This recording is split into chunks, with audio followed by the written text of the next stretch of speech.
يا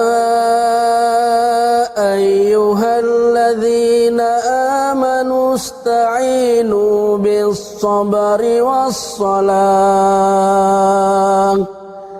إن الله مع الصابرين.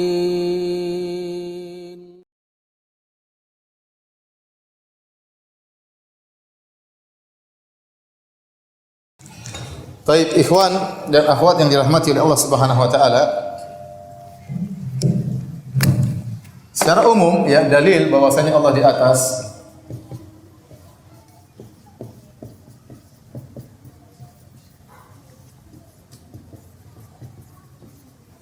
bisa kita bagi menjadi tiga ya. Pertama, dalil fitrah. Yang kedua, ya,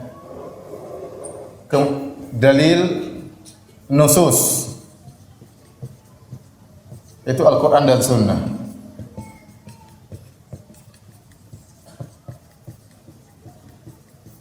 Yang ketiga adalah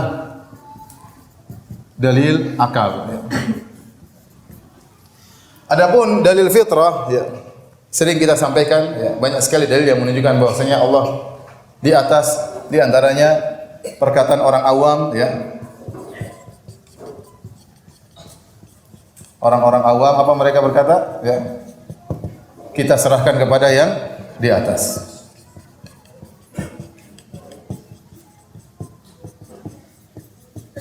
Tidak ada di antara mereka yang berkata kita serahkan kepada yang tidak di atas dan tidak di bawah. Kita serahkan kepada yang di mana-mana, tidak ada. Ya. Sampai sekarang saya belum pernah dengar seorang pun berkata kita serahkan kepada yang di mana-mana. Ya. Ente bahlul bilang demikian. Enggak ada.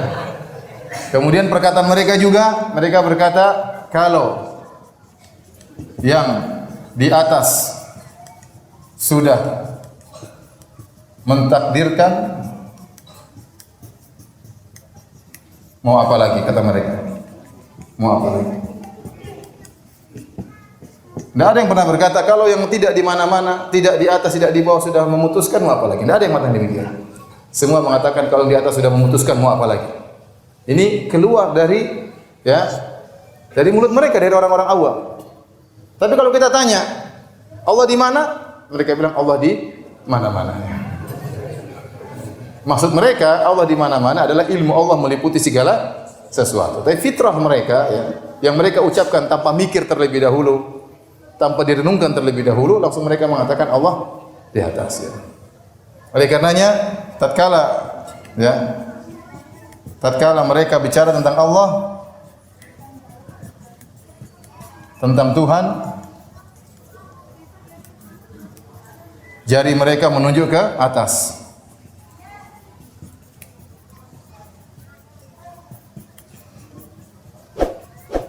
Semua ya, bisa sudah ke atas. Ya. Allah tidak di atas, tidak di mana-mana. Allah tidak di atas, tidak di bawah. Seperti saya pernah ceritakan, ada seorang guru yang mendebati murid-muridnya, mengingkari bahwasanya Allah di atas. Akhirnya didebat oleh muridnya. Kata mereka, kata guru tersebut, nanti kita bertemu di akhirat. Ya, kita serahkan kepada Allah Subhanahu Wa Taala. Ya. Sambil jarinya nunjuk mana? Ke atas. Mulutnya tidak beriman, tapi jarinya beriman. Baik. Semua orang berdoa mengangkat tangan kemana? Ke atas. Ke arah atas. Tapi kita lanjutkan dalil yang berikutnya, dalil akal. Dalil akal yang pertama adalah hujjah yang disebutkan oleh Imam Ahmad.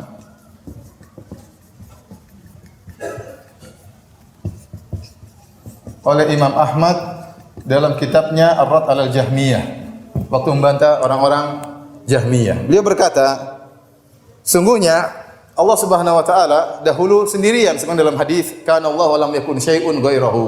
Dulu Allah sendirian, tidak ada yang bersama Allah Subhanahu wa taala. Tsumma khalaqal khalq, kemudian Allah menciptakan makhluk. Waktu Allah menciptakan makhluk, ada tiga kemungkinan, ya. Ada tiga kemungkinan, ya. waktu Allah menciptakan makhluk,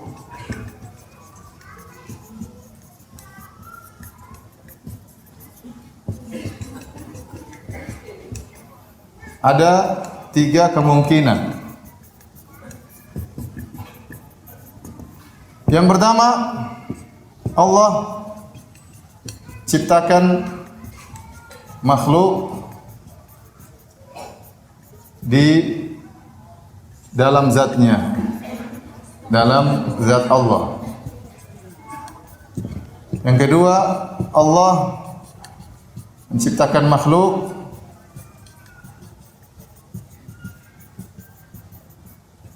di luar zatnya, lalu memasukkan ke dalam zatnya. Ini pengajian sampai jam 9 kan? Jam 10.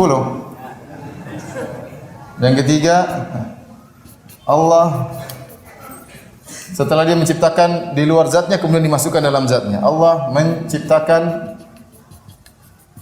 makhluk di luar dan terus demikian. Ini logika Imam Ahmad disebutkan oleh beliau dalam Rad al-Jahmi, dinukil oleh Ibnu Taimiyah dalam beberapa bukunya. Yang pertama, Allah menciptakan makhluk di dalam zatnya. Ini mungkin atau tidak mungkin? Tidak mungkin. Kenapa? Kalau Allah menciptakan makhluk dalam zatnya, berarti zat Allah tercampur dengan berbagai macam keburukan. Ya, dari makhluk itu ada yang kotor, ada yang jorok, ada yang jijik, ada yang hina. Maka bercampur dengan Allah tidak mungkin. Ya, dan zat Allah suci, tidak tercampurkan dengan hal-hal yang buruk. Yang kedua, Allah menciptakan makhluk di luar Allah. Kemudian Allah masukkan makhluk tersebut dalam dirinya. Itu pun juga sama saja dengan yang pertama, tidak mungkin. Tinggal kemungkinan yang ketiga, Allah dahulu sendiri, tidak ada alam, tidak ada makhluk, tidak ada ruang hampa, ya. Tidak ada angkasa, tidak ada apa-apa, tidak ada bumi, tidak ada rembulan, tidak ada matahari. Kemudian Allah ciptakan alam semesta. Kemudian alam semesta tersebut diciptakan di luar zat Allah. Dan Allah tidak masukkan alam semesta tersebut dalam dirinya. Dan ini mengkonsekuensikan bahwasanya terpisah antara Allah dengan makhluk. Berarti Allah di luar makhluk. Berarti Allah di luar alam semesta. Berarti Allah di mana? Di atas. Luar ke mana coba? Ke sana apa ke sini? Di atas. Kalau kita bilang di luar alam semesta, berarti ke arah mana? Ke arah atas. Paham atau tidak? Paham? Paham ya? Jadi Allah di atas maksudnya Allah di luar alam semesta. Makanya kita ke arah ke atas. Baik. Ini hujah yang pertama. Hujah yang kedua, mereka berkata bahwasanya ya, pendapat ahlul bidah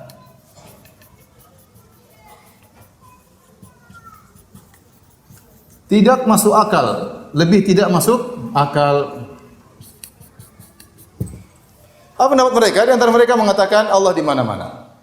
Tidak logis. Allah di mana-mana, coba di mana? Di WC ya. Kemudian di masjid mungkin lebih masih mending. Di pasar, WC ya. Tempat maksiat, ya. Dalam perut juga di mana? Dalam hewan, ya. Dalam anjing, dalam babi, itu di mana-mana semua. Enggak logis. Tidak masuk akal kalau kita mengatakan Allah di mana-mana. Kemudian yang lebih aneh lagi seperti perkataan orang-orang Asy'ariyah mutaakhirin. Seperti Razi dan yang lainnya berkata, Allah tidak di atas dan Allah juga tidak di bawah. Allah tidak di mana-mana. Ini juga lebih tidak masuk akal. Allah tidak di mana-mana, tidak ada, tidak di bawah, tidak di mana-mana. Apa bedanya dengan tidak ada? Apa bedanya dengan tidak ada? Berarti tidak masuk akal. Lebih mending pendapat ahlu sunnah, dan itulah yang logis bahwasanya Allah di atas ya, di luar alam. Kemudian yang ketiga ya, kalau ada dua benda, satu di atas, satu di bawah, mana yang lebih mulia? Di atas atau di bawah? Di atas. Dan yang termulia adalah Allah Subhanahu wa taala, maka dia yang paling teratas. Paham? Semakin mulia, semakin di atas. Dan termulia siapa? Termulia adalah Allah yang paling di atas. Ya, paham? Semakin mulia, semakin di atas. Yang termulia adalah Allah, maka Allah yang paling di atas. Ya. Taib, ini dalil fitrah maupun dalil akal ya. Dan dalil fitrah ini termasuk dalil yang sangat kuat.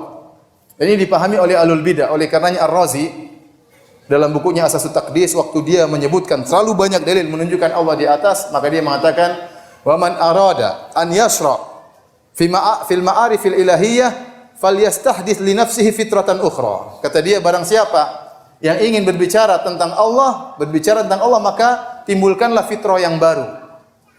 Menurut dia fitrah yang ada sekarang sudah enggak benar. Justru fitrah dia yang tidak benar. Nah, dia berusaha mengingkari dalil fitrah. Karena dia tahu fitrah dia menunjukkan Allah di atas. Maka untuk bisa meyakinkan bahwasanya Allah tidak di atas, fitrah ini harus dibuang. Ganti dengan fitrah yang baru, dan tidak mungkin. Semua manusia mengetahui bahwasanya Allah di atas. Taib. Sekarang kita bicara tentang dalil Al-Qur'an dan Sunnah. Tadi Ibnu Qayyim bilang berapa dalil? 2000 dalil. Di antara perkataan yang indah yang dinukil oleh Ibnu Taimiyah rahimahullah dalam Darut Ta'arudul Aql wan Naql, beliau menukil dari perkataan Ibnu Rushd dalam kitabnya Al-Kashf an Manahijil Adillah. Ibnu Rushd ini seorang filsafat, filosof, tapi dia waktu berbicara tentang Allah di atas, dia berbicara dengan jelas. Dia menetapkan Allah di atas. Dia mengatakan sungguhnya syariat ini dibangun di atas Allah di atas. Seluruh syariat ini, Islam ini dibangun di atas pondasi atas keyakinan Allah di atas. Kenapa? Syarat ini ceritanya bagaimana? Ceritanya kita beriman kepada seorang nabi. Nabi ini dapat wahyu. Yang turunkan wahyu siapa? Allah. Dari mana? Dari atas. Turunkan lewat malaikat. Malaikatnya turun dari mana? Dari atas. Ini syariat kita dibangun di atas pondasi bahwasanya Allah berada di atas. Kemudian terlalu banyak dalil. Malaikat turun dari langit. Malaikat mengawasi para hamba-hamba Allah Subhanahu wa taala. Terlalu banyak dalil, malaikat akhirnya ngelapor ke atas. Malaikat naik turun dan seterusnya. Terlalu banyak dalil sehingga beliau mengatakan seluruh syariat Islam dibangun di atas pondasi bahwasanya Allah berada di atas. Karena dalil terlalu banyak. Seandainya semua dalil ini kita katakan dalil mutasyabihat, jadilah seluruh syariat ini adalah mutasyabihat, dan ini tidak benar. Hukum asalnya seluruh ayat dan seluruh hadis adalah muhkam. Hanya sebagian kecil yang mutasyabihat. Tapi kalau kita mengatakan dalil tentang Allah di atas seluruhnya ayat mutasyabihat, maka seluruh ayat menjadi apa? Mutasyabihat. Kalau kita bilang bahwasanya dalil-dalil yang menunjukkan Allah di atas harus ditakwil, maka jadilah seluruh ayat-ayat dan dalil harus ditakwil. 2000 dalil harus kita takwil. Jadilah Al-Qur'an itu bukan kitabul huda, bukan kitab petunjuk, tapi kitab teka-teki karena butuh ditakwil seluruhnya. Paham?